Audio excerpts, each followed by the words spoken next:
চলে এলাম আবারও একটা নতুন ভিডিও নিয়ে, যেখানে আজকে আমি আপনাদেরকে দেখাবো কিভাবে আপনারা অনলাইনের মাধ্যমে পাসপোর্ট তৈরি করতে পারবেন।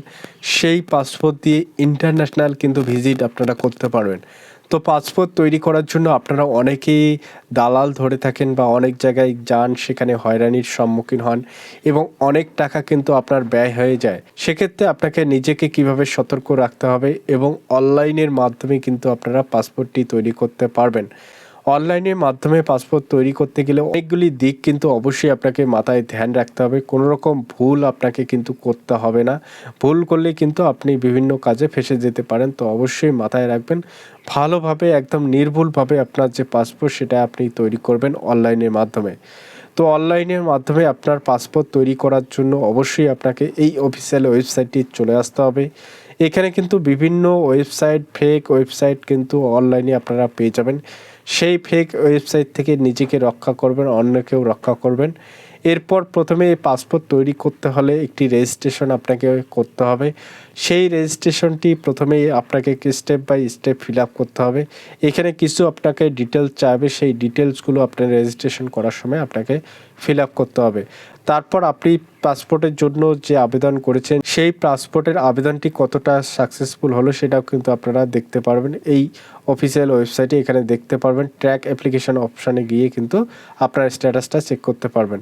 এখানে passport India gov dot in এই অপশানে ক্লিক করে দেবেন। ক্লিক করা মাত্রই কিন্তু অফিসিয়াল ওয়েবসাইটটি আপনার স্ক্রিনের সামনে চলে আসবে। এখানে দেখুন পাসপোর্ট সেবা বলে একটি অপশান রয়েছে, সেখানে আপনাকে ক্লিক করে দিতে হবে। ক্লিক করা মাত্রই কিন্তু আপনার স্ক্রিনের সামনে একটি অ্যালার্ট চলে আসবে। এই অ্যালার্টটিতে পরিষ্কার লেখা রয়েছে, এখানে দেখুন বিভিন্ন ওয়েবসাইট দেওয়া রয়েছে। এই সমস্ত ওয়েবসাইটে গিয়ে কিন্তু আপনারা যদি পাসপোর্টের জন্য আবেদন করেন তাহলে কিন্তু আপনার বিভিন্ন সমস্যা হতে পারে এবং আপনার ব্যাংকের অ্যাকাউন্ট থেকে টাকাও কিন্তু কেটে যেতে পারে। তো বিভিন্ন সমস্যা হতে পারে, এই সব ওয়েবসাইট থেকে কিন্তু নিজেকে রক্ষা করবেন, আপনার যে ফ্যামিলি রয়েছে তাদেরকে রক্ষা করবেন এবং পার্শ্ববর্তী এলাকার মানুষদেরকে সতর্ক করবেন এই সব ওয়েবসাইটে যাতে ভিজিট কেউ না করে। তো আপনিও কিন্তু সতর্ক হয়ে যাবেন। তারপরে এখানে অ্যালার্টগুলি দেখা কমপ্লিট হলে উপরে আপনারা দেখতে পারবেন একটি কিন্তু ক্রস চিহ্ন রয়েছে।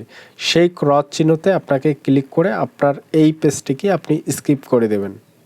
স্কিপ করার পর পাসপোর্টের যে অফিসিয়াল ওয়েবসাইট সেটা আপনার স্ক্রিনের সামনে চলে আসবে। এখান থেকে আপনার যে পাসপোর্ট সেটা কিন্তু অ্যাপ্লাই করতে হবে। এখানে বিভিন্ন অপশান আপনারা পেয়ে যাবেন, এক এক করে আপনারা চেক করে নিতে পারবেন এবং প্রথমেই যে অপশানে আপনাকে ক্লিক করতে হবে সেটা হলো কিন্তু নিউ রেজিস্ট্রেশন যে অপশান রয়েছে। এই অপশানে ক্লিক করার পরে এরকম একটা পেজ আপনার স্ক্রিনের সামনে খুলে আসবে। এই পেজে কতগুলো ডিটেলস আপনাকে ভরতে বলবে, সেই ডিটেলসগুলো অবশ্যই আপনাকে ভালো করে ভরতে হবে, না হলে আপনার পাসপোর্টে বিভিন্ন সমস্যা হতে পারে। তো এখানে প্রথমেই দেখুন অপশান রয়েছে, আপনার যে পাসপোর্টের যে অফিস রয়েছে সেই অফিসগুলি এখানে নাম কিন্তু শো আপ করবে। বিভিন্ন জায়গায় দেশের কিন্তু পাসপোর্টের অফিস রয়েছে, প্রত্যেকটি অফিস এখানে আপনার স্ক্রিনের সামনে শো আপ করবে। এখান থেকে আপনার যে অফিস নিয়ারেস্ট হবে বাড়ির কাছে সেই অফিসটি এখানে সিলেকশন করতে হবে। প্রত্যেক স্টেটে একটা করে অফিস রয়েছে, যেহেতু আমি ওয়েস্ট বেঙ্গল থেকে বিলং করছি তাই কলকাতাকে আমি সিলেকশন করলাম। তারপর এখানে আপনার নাম দেবেন, এখানে আপনার মিডল নেম বা সারনেম যেটা থাকবে সেটা এখানে ভালোভাবে মেনশন করবেন। তারপর এখানে একটা ক্যালেন্ডার পেয়ে যাবেন, সেই ক্যালেন্ডারে ক্লিক করে এখানে ডেট অফ বার্থটা আপনার ফিল আপ করবেন, একদম ভালোভাবে ডেট অফ বার্থ আপনার ফিল আপ করবেন।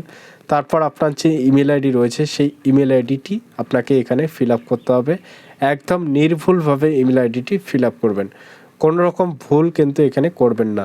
তারপরে এখানে আপনার ইমেল আইডিটি যদি আপনার লগ ইন আইডিতে পরিবর্তন করতে চান তাহলে এখানে ইয়েস অপশানে ক্লিক করবেন। আর যদি নতুন একটি ইউজার আইডি আপনি তৈরি করতে চান তাহলে এখানে নো অপশানে রেখে দেবেন। দেওয়ার পর লগ ইন আইডির বক্সে একটি নতুন ইউজার আইডি আপনি নিজেই টাইপ করবেন। টাইপ করার পর চেক ভ্যালিডিটি অপশানে আপনাকে ক্লিক করতে হবে। তাহলে এখানে গ্রিন কালারের যদি লেখা শো আপ করে তাহলে কিন্তু আপনি বুঝে যাবেন এই ইউজার আইডিটি আপনি ব্যবহার করতে পারবেন। যদি কোনো রকম অসুবিধা হয় তাহলে আপনি ইউজার আইডিটাকে চেঞ্জ করেও নিতে পারবেন। তারপরে এখানে নিচে আপনারা দেখতে পারবেন পাসওয়ার্ড। এই পাসওয়ার্ডের বক্সে কিন্তু আপনাকে অবশ্যই একটি পাসওয়ার্ড তৈরি করতে হবে, যে পাসওয়ার্ডের মাধ্যমে কিন্তু আপনার যে ইউজার আইডি সেটা কিন্তু আপনি লগ ইন করতে পারবেন। লগ ইন করার পর আপনার পাসপোর্টের যে কোনো কাজ আপনি কিন্তু এখান থেকে করতে পারবেন। তো অবশ্যই একটি ভালো পাসওয়ার্ড আপনি ক্রিয়েট করবেন। তারপর এখানে আপনার পাসওয়ার্ডটি সঠিক রয়েছে কিনা সেটা কনফার্ম করে নেবেন। করে নেওয়ার পর নিচে একটি অপশান রয়েছে কোশ্চেন। এখানে বিভিন্ন অপশান কিন্তু রয়েছে। এখানে জন্ম সিটি রয়েছে এবং আপনার মায়ের নাম কি রয়েছে। তো এখানে বিভিন্ন অপশানগুলো আপনি পেয়ে যাবেন। এইগুলো অপশানের মধ্যে যেটা আপনার ক্ষেত্রে সুবিধা হবে বা আপনি যেটা সিলেকশন করবেন সেই অপশানটি এখানে সিলেকশন করে নেবেন। অপশানটি সিলেকশন করার পরে কিন্তু অবশ্যই আপনাকে এর আনসারটি দিতে হবে। তাহলে এই আইডিটি যখনই কোনো কারণে যদি বন্ধ হয়ে যায় তাহলে কিন্তু আপনি এই অ্যান্সারটি দিয়ে খুলতে পারবেন। অ্যান্সারটি দেওয়া কমপ্লিট হলে তারপরেই নিচেই আপনি স্ক্রিনে দেখতে পারবেন একটি ক্যাপচা রয়েছে। সেই ক্যাপচাটি অবশ্যই ভালোভাবে আপনাকে ইনপুট করে দিতে হবে। ইনপুট করে দেওয়া কমপ্লিট হলে তারপরে নিচে আপনি দেখতে পারবেন রেজিস্ট্রেশন। এই রেজিস্ট্রেশনে ক্লিক করা মাত্রই কিন্তু আপনার যে রেজিস্ট্রেশন সেটা কিন্তু সাকসেসফুলি সাবমিট হয়ে যাবে। তারপরে আপনার ইমেলে একটি লিঙ্ক চলে আসবে, সেই লিঙ্কে ক্লিক করে কিন্তু আপনার ইমেল আইডিটাকে ভেরিফিকেশন করে নিতে হবে। যখনই আপনি ইমেল আইডিটাকে ভেরিফিকেশন করবেন তারপরে কিন্তু আপনার পাসপোর্ট অ্যাপ্লাইয়ের জন্য অনেকগুলো অপশান আপনার চলে আসবে, যেখানে কিন্তু আপনার ইউজার আইডিটাকে লগ ইন করে নেবেন। লগ ইন করে নিয়ে কিন্তু নিউ পাসপোর্টের জন্য আবেদন করতে পারবেন। সেটা অবশ্যই আপনাকে নেক্সট ভিডিওয়ে আমি আপনাদেরকে দেখিয়ে দেবো কীভাবে আপনারা নতুন পাসপোর্টের জন্য অ্যাপ্লাই আপনারা করবেন। এবং এই ভিডিওটাকে যদি আমি আরও একটু বেশি এগিয়ে নিয়ে যাই তাহলে কিন্তু অনেকটা লং হয়ে যায়। তাই নেক্সট ভিডিওতে অবশ্যই আপনাদেরকে দেখাবো কিভাবে পাসপোর্ট অ্যাপ্লাইটি আপনি করবেন। আজকের ভিডিওতে আপনাকে দেখাই দিলাম যে কিভাবে রেজিস্ট্রেশন করবেন। তো ভিডিওটি দেখার জন্য অসংখ্য ধন্যবাদ সবাইকে। জয় হিন্দ, জয় ভারত। আশা করি ভিডিওটি দেখে যদি আপনাদের কোনো রকম সুবিধা হয়ে থাকে তো অবশ্যই আমার চ্যানেলটিকে সাবস্ক্রাইব করবেন। নেক্সট ভিডিও দেখতে গেলে অবশ্যই আমার চ্যানেলটিকে সাবস্ক্রাইব করে রাখতে হবে।